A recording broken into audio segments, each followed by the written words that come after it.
Hello, welcome back to the channel, and this is a channel where we give you reviews, playthroughs, unboxings.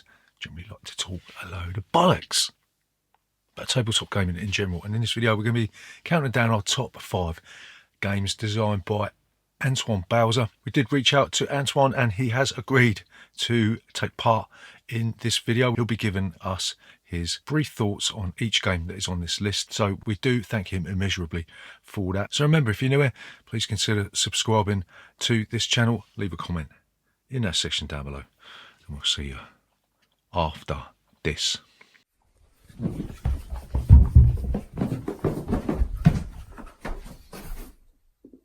Bollocks.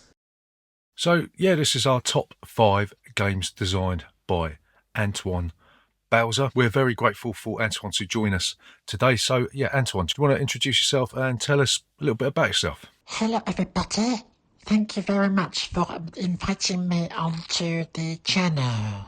Yeah, cheers for that, Antoine. So number 5 on this list is a dexterity game that got into a little bit of hot water with the video games company Midway because they decided to call it Rampage, right? They were threatened with legal action or something for similarities about the name, and they decided to change the name from Rampage to Terror in Maple City for some unknown reason. But essentially what this sees you doing, it sees you taking control of a wooden dinosaur, right? You'll have these 3D structures made out of meeples and cardboard, right? And you'll be taking different actions, maybe flicking your disc to knock over some of these structures. You'll be breathing onto these structures to try and give everyone else COVID-19. And essentially you'll just be trying to smash out and destroy everything that is in your path. A lot of people don't like this game. This game got some really nasty comments when it was released ages ago because a lot of people said it wasn't a game, it was a toy. But my answer to that is, what the bloody hell is a board game if it ain't a bleeding toy? So stop throwing your rattle at your bloody pram. Really do like Rampage. It's one of our favourite dexterity games of all time. It's colourful, components are solid, and the mechanisms and the gameplay are really good. So Antoine, tell us a little bit about Rampage. Is it one of your proudest moments in your board gaming designing history? Oh yes, I was very proud of Rampage. I designed this one after I downed 12 cans of Stella.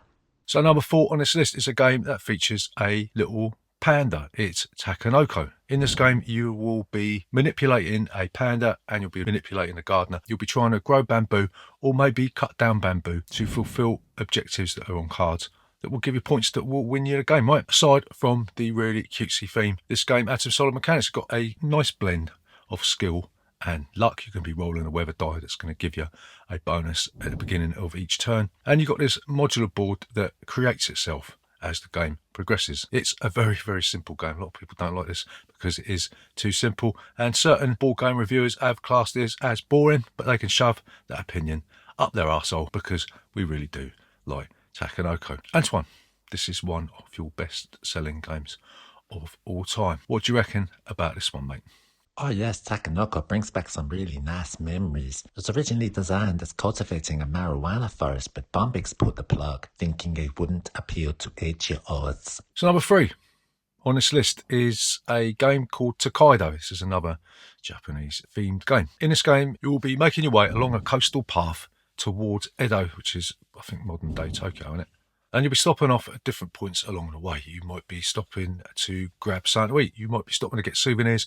You might be dumping some hard-earned cash into a temple. Or you might be getting busy with the fizzy with a bunch of monkeys, right? This game is a work of art. It is a stunning production. And for some bizarre reason, they decided to release a cash-grabbing 5th anniversary edition, which clearly we didn't buy because it was a bit of a rip. This game can't be played too much because you're really going to see everything that the game's got to offer in a couple of sittings, right? But insofar as aesthetics and the quality of components and just the simple, relaxed experience you're going to get from playing this one, it really is worth checking it out. It does have an app which is quite popular, but we don't play video games on this channel. All right, Antoine, tell us a little bit more about Tokaido and whether or not you think it's one of your better games, mate. Yes, this one was designed after an LSD-inspired experience when I walked naked from Toulouse to Reykjavik.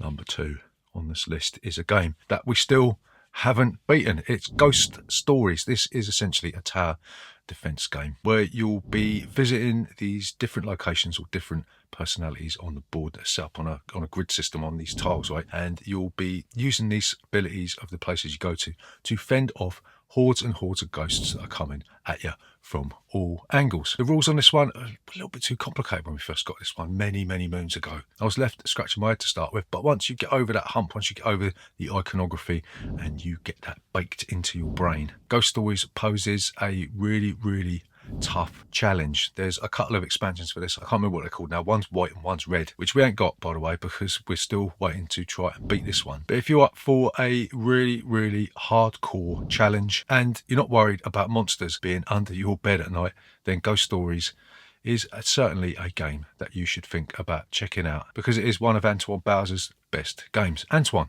what do you think of Ghost Stories? Did you bite off more than you can chew with this one, mate? Oh yes, Ghost Stories. This game is officially harder than knowing when a boiled egg is ready to eat. So number one on this list is Antoine Bauza's masterpiece. It is Seven Wonders, and we're going to throw in Seven Wonders Duel as well, even though it was designed with a little bit of help from Bruno Cavallo, right? Seven Wonders takes the grandiose style civilization games and it boils it down into half an hour, which you could play with up to 7 different people. A lot of people criticise this game because they say that you're really only going to be playing the game with the person to the left and to the right of you, but they don't know what they're talking about, so they can do one. Essentially what you'll be doing, you'll be given a hand of cards and you'll pass the rest round, be drafting from the cards that are offered to you. Each round you'll play one of these cards. You'll be using these cards to maybe take resources, to build different structures, to take advantage of different types of buildings or events. And all the while you've got to be mindful of making sure your military is up to strength, because you never know when one of those two bastards is going to try and stab you in the back, Roman style, right? The only thing this game is lacking is a Claudius style orgy, but because the game only lasts 30 minutes, you could do that afterwards, can't you? Seven Wonders, without doubt, one of our favourite card drafting games, one of our favourite civilization type games, and without doubt it is Antoine Bauza's best game bar none. Antoine, what do you think of Seven Wonders? How the hell did you manage to create such a fantastic game? Oh, speaking of Caligula orgies, what's it doing on the 13th of April? So there you go, that's our top 5 Antoine Bauza games. Antoine, do you want to sign this one off, mate? Bye everybody, thank you very much for having me today. I'm now going to run through a field of wheat so I can feel the sunshine on my buttocks. Yeah, cheers Antoine, thanks very much, mate. So yeah, remember, if you're new here, consider subscribing to this bloody channel. Leave a comment in that section down below. We'll see you in the next one.